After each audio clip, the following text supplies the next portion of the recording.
Welcome back to Kerbal Space Program 1, but this is RSO in the year is 1951. Yeah, so we're going to start off by spending our one upgrade point on the VAB, because if you don't do that...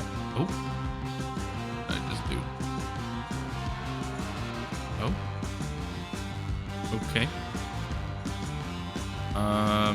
Shouldn't have done that.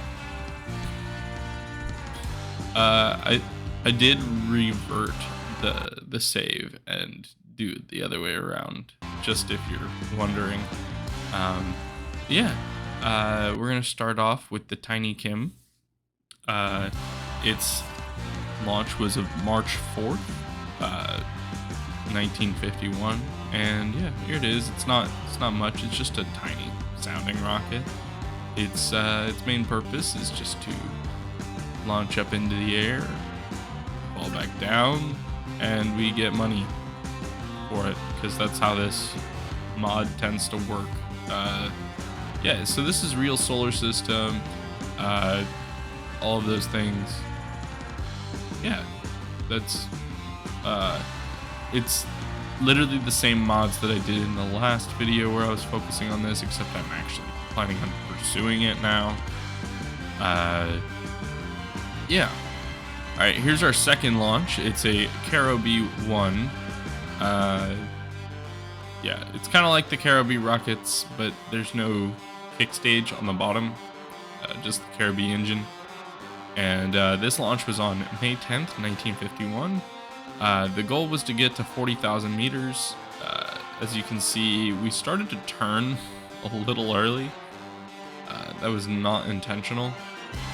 And yeah, it starts turning towards the city of Titusville, which is not great by any means.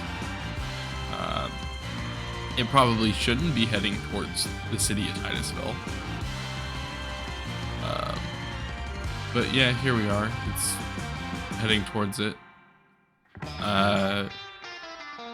And in my own personal headcanon for this is that it does go into the city of Titusville, and because, you know, the tip right here starts going down, and I decide to do range safety, but because I'm gonna do range safety way too late, I say it hits like a house, and there's like an investigation, and that's kind of like an explainer to why there's such a long time jump in between now and the next launch, because the next launch is kind of a long way away. So there goes range safety. We're like right above it. I'm just gonna say like it explodes and then parts of it hit it. Now we're in 1952. Yeah. So it's January 7th, 1952, and we're launching a K2. Yes. It's basically those rockets that the Germans launched. I tried to recreate it, not very well. It is the same engine though. That is the K2 engine, that is an A4 engine. That was on the K2, or not on the K2. I'm saying K because it's Kerbal, but on the V2 rockets that the no Germans would launch. So this launch is to get us up past the 40,000 feet range, which, you know, this rocket should be able to do quite easily. I mean, the Germans were able to use this to drop things on London, so I mean, it should be able to drop things on Florida. Granted, it is going the wrong way, and in a real-life scenario, they probably would have just hit range safety. But we ain't like that. We're not like that. We're gonna go over the city of Orlando. There's Orlando down there. And we're gonna just fly over and, you know, hit the ground on the other side. That's what we're gonna do. or we're gonna hit the water on the other side. But yeah, we passed the 40,000 meter mark, so we've got the contract done, which is, you know, good for us. But here is our rocket slowly coming back down. Here we go. It's gonna hit the ocean, going very, very, very fast. Although it is slowing down pretty significantly. And it broke apart. But hey, we got the contract. We got it.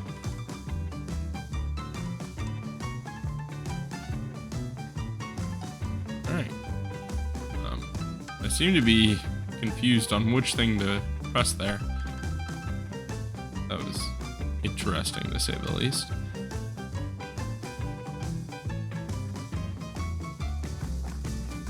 Yeah, I don't know why I included this. Okay. Well, here we are, May 21st, 1952, with our second launch.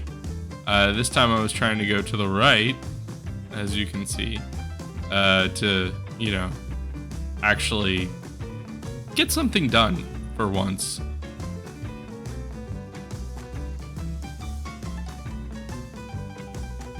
I don't know why the footage is lagging like that. It shouldn't be. I wasn't lagging in game.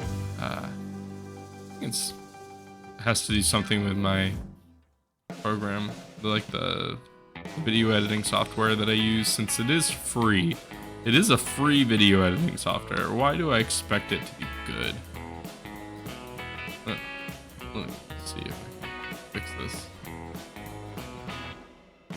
Alright. So, yeah. Here we are, launching out over the Atlantic.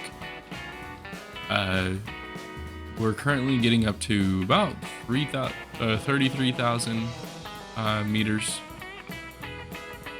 So there we go. We passed the 40,000 mark, and our engine goes out before we can get up to the 50,000 mark, which is fine. We don't need to get to the 50,000 mark.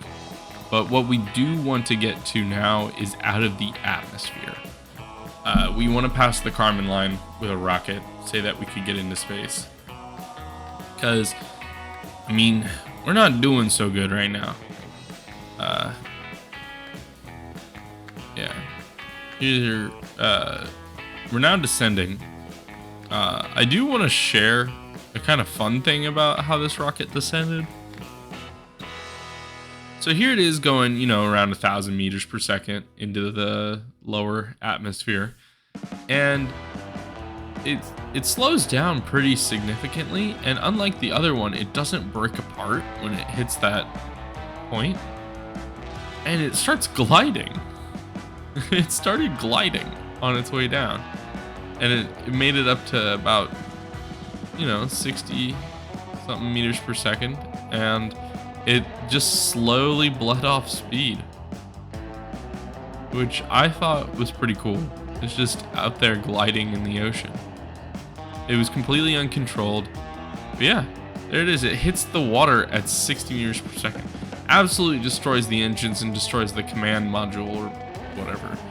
But we could save the tanks if we wanted to, which is pretty cool. But yeah, you see, we're now in 1953.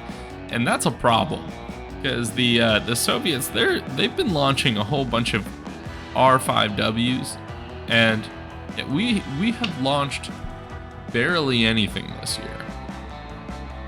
Granted, I am not an experienced realism overhaul player, but I'm currently doing a lot worse than my previous playthrough. That is for sure. In real life around now, the United States was launching Aerobes, and I was looking at what they were launching, and I noticed a really interesting payload in one of the Aerobe rockets. They launched a bunch of grenades, just grenades. Why? I don't know. it doesn't list why. It just says that it was launching grenades. Take that how you will. Anyway, here we are with a K2 rocket with a little tiny solid rocket motor to the left side because I didn't want it to go left. So if it started to go left, I would just activate that engine and it would bring it back, and I did, and it worked. So here it is going straight up because I pressed the little thing on the side. It was very janky, but it works. It works. It worked perfectly. It was yeah, it was phenomenal. Yeah. Anyway, here we are flying up into the atmosphere. Atmosphere. Yeah. Flying straight up. Our current our wings broke off for some reason. And yeah, now we're just kind of tumbling, but we make it out of the atmosphere. We make it up past the 100-kilometer mark, which is past the Kármán line. And yeah, here's the rocket just tumbling. I was trying to see if my experiment was running. Good thing it was, but I was trying to click to make sure, and it just wasn't happening. So I sped up. I sped up the spin so that we get down to the ground much quicker. So yeah, there we are. We made it into space above Florida. There's the Tampa Bay way down there. You can see some of like Fort Myers down to the south. Yeah. And we're going pretty high up. Well, straight up. And I'm gonna just speed the thing up right here. Well, we're flying. And soon we will descend. I think. Maybe.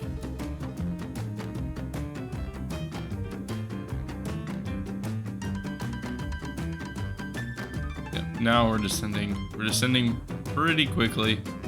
Not as well, I mean, not as quick as some of the other rockets, but it's still pretty quick. We're currently going about 1,000 meters per second. Alright, we're going around 1,200 meters per second before we start slowing down due to the atmosphere. Here we are, just falling, breaking the sound barrier, all of those things as we slowly fall towards well, where the current Space Force base is. Yeah, I was kind of hoping that it would kind of glide itself down to the thing, but no, it just hits the beach. That's fine.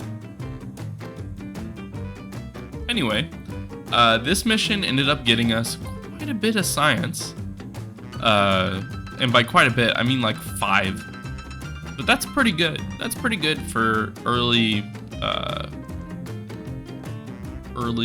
whatever this is called, RSO. So yeah, here I am going through and unlocking everything, just kind of without really any thought into it. I probably should have put more thought into it, but I didn't. It was just like, ooh, I want this part, grab. I want this part, grab. Which I know I should probably be a little bit more, you know, watching into it, but I don't know how to launch the X-planes, and I think I should probably be a little bit more, you know, watch out. But anyway, goodbye.